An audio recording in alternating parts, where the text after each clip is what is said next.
Welcome to CITAM ChurchOnline. This is Karita Mbagara, the Deputy Bishop of Christ is the Answer Ministries. I trust that you are well and that the Lord is taking care of you. But I want to come to you with a message of encouragement, not because you are not well, but perhaps because there are others around you that are unwell. And the message that I want to bring to you is that God is for us. You see, at this time when we are going through a very difficult season of COVID-19, we have observed that quite a number of people are getting depressed and or having mental challenges because of the challenges, or rather because of the difficulties that they are facing. Now, I want to remind you that when you're a child of God, you are precious in His eyes, and He values you very much.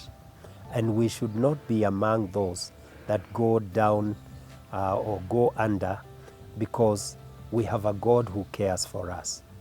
In the book of Romans chapter 8, verse 31 and 32, the Bible says, "What then shall we say in response to these things? If God is for us, who can be against us? He who did not spare his own son, but gave him up for us all, how will he not also, along with him, graciously give us all things?" In this passage, we see that God is for us. How do we know that He is for us? He gave His Son, Jesus Christ, to go to the cross, die for us. You don't die for something you don't value. It is that you value something and you pay the price. And the price that God paid, we could say it's the ultimate price to get us back. But secondly, He didn't just die. He allowed us to know that He loves us, and He has died, or He has sent His Son to die for us. So He has informed us of His love. He has communicated His grace towards us. And then beyond that, He tells us that if we come to Him, we can know that He has our back. If God be for us, who can be against us?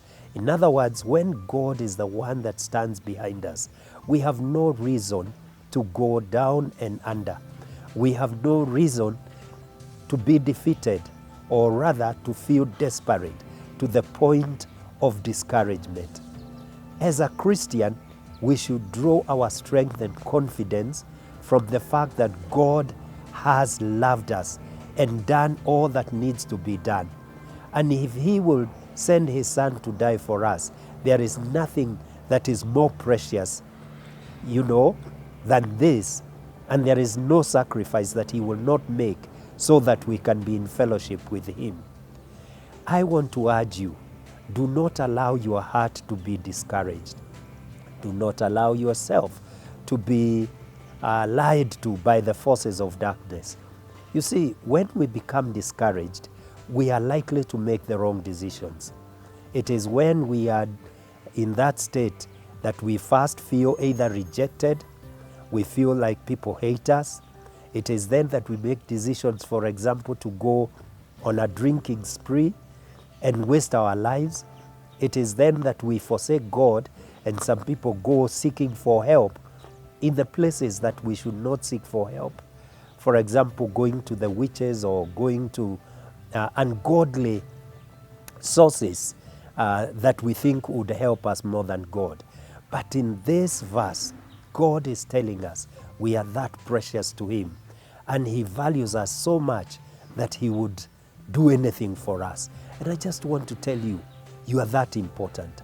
You know, the devil may have communicated to you that you are insignificant, that you have no value, but that's not what God is saying in His word.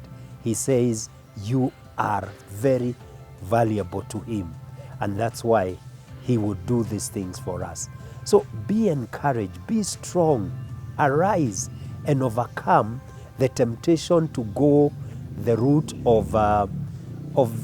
of disappointment that leads to the desperation and sin and ungodliness. But instead, hold on and believe in God, Because when you believe in God and you believe in what He has done for you, you will find that you will be able to overcome all the temptations that the devil will throw at you. May the Lord bless you as you do this and as you contemplate what I have said. And if this is helpful to you, or you think there is somebody in your sphere of influence that can be helped by this, please feel free to share this.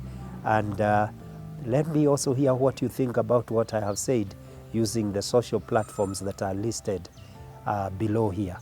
Thank you, and God bless you.